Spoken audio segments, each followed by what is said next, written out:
комиссию по пересмотру утильсбора включат инициатора петиции.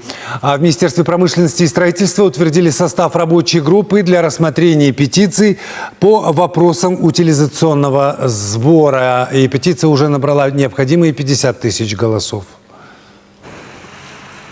Третья, она не включена. Многие казахстанцы поставили свои подписи под официально опубликованной петицией. В Минтрансе будут изучать этот вопрос. В рабочую группу войдут депутаты парламента, вице-министры промышленности и строительства, экологии, природных ресурсов, финансов, сельского хозяйства, цифрового развития, инноваций и аэрокосмической промышленности, культуры, информации, заместитель министра иностранных дел.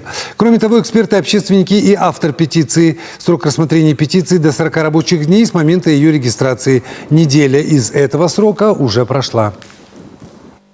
Будут соблюдены в первую очередь интересы страны, интересы государства. Вот сейчас у нас имеется чуть более 5 миллионов автомобилей, да, при нашем населении 20 миллионам. Почему-то никто не спрашивает тех людей, кто не имеет машины. Хотите ли вы, чтобы старые машины здесь вот ездили? У нас мы превратились в автопомойку, отменили все барьеры.